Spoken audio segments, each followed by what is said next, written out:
Hey, how's it going? We're going to look today at double integrals over general regions. So here's the basic question that we're going to start off with.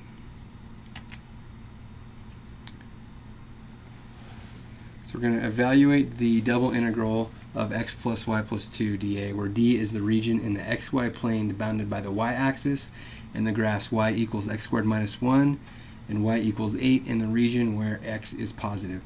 So first thing you typically want to do with a problem like this where you're trying to find the volume within a general region is to go ahead and plot it out.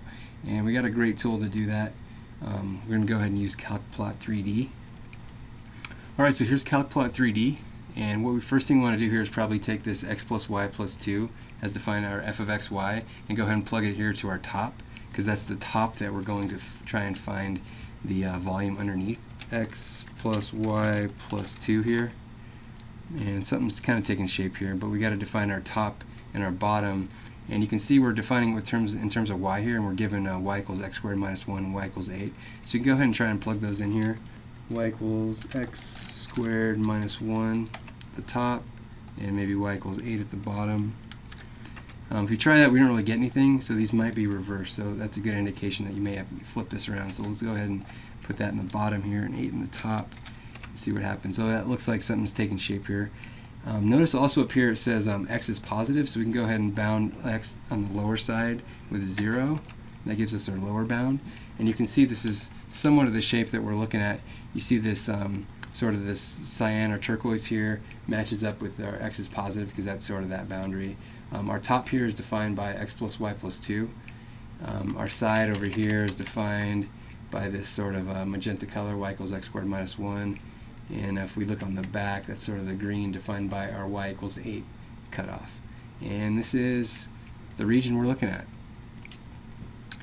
Well, pretty close. Not quite exactly, because you notice there's something kind of going on here. It's kind of getting cut off here at x equals 1.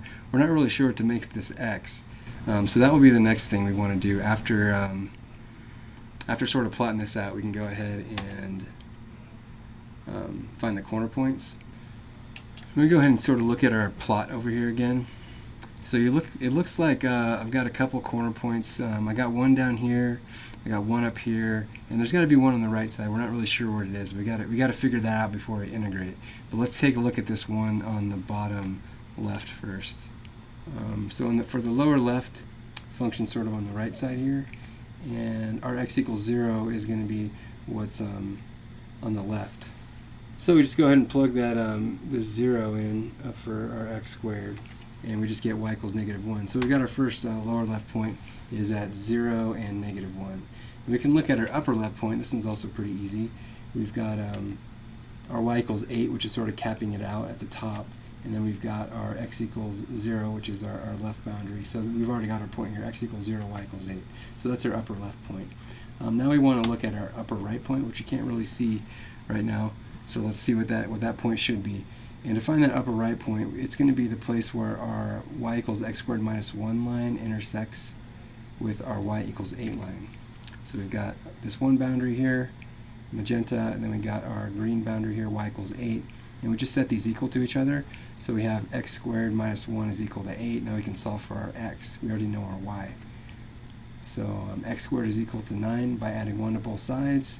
And then we say x is going to be equal to plus or minus 3. Notice though that we're just looking at the region where x is positive, so we can just go ahead and cross this out because we're only really concerned about the positive 3 here, and we have found our point, which is going to be 3, 8. And we can go ahead and fill that in over here for our x bound at 3. And when we do that, we see this this sort of the top view here, which is really helpful. With our x and y plane, it kind of fills in the exact region that we're going to try and integrate over. Now that we found the corner points, we can go ahead and integrate. And that's going to be our next step.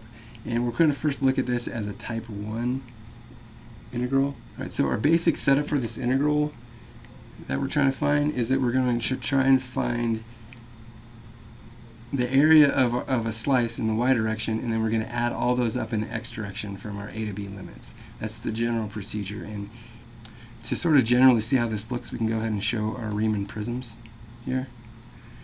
And what we're trying to do is sort of slice these up these areas in the y direction, like shown here, and then multiply it by our dx, our small thickness, and then we're going to add up an infinite number of infinitesimally thin slices here, and that adding those up in the x direction is going to give us our total volume. So that's the basic idea, and it turns out this area of our slice here is actually going to be an integral itself.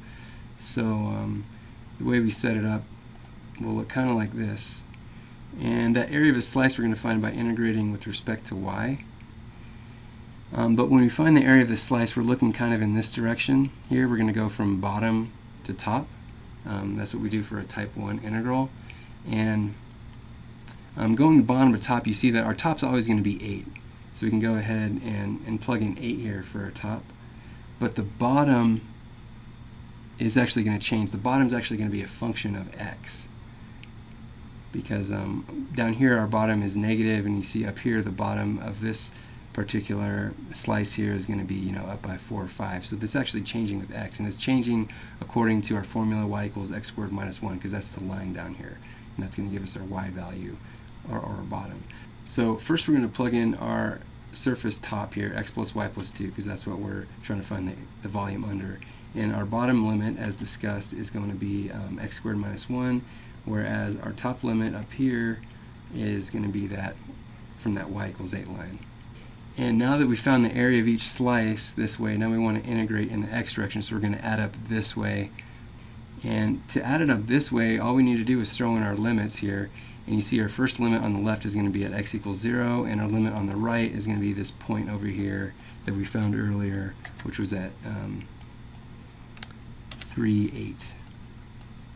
So we're going to integrate from our bottom, or from our left is x equals 0, to our right is x equals 3. So we go ahead and plug those in to our integral with our 3 on the top here. So that gives us our answer, 135.45. And just to sort of summarize how we got there, first thing we did is graph it out in Calcplot 3D. Of particular importance was that XY top view, because we look at that, it's pretty easy to define the equations. We look at those corner points, and once we figure out those equations and the corner points, it's pretty simple to just go ahead and plug those in to the limits of our integral. And doing that, you can go ahead and crank that integral out, and that is the basic process. So next video will be a lot shorter. We'll just show how to set this up as a type 2 integral. So I hope this helps, and until next time, take care.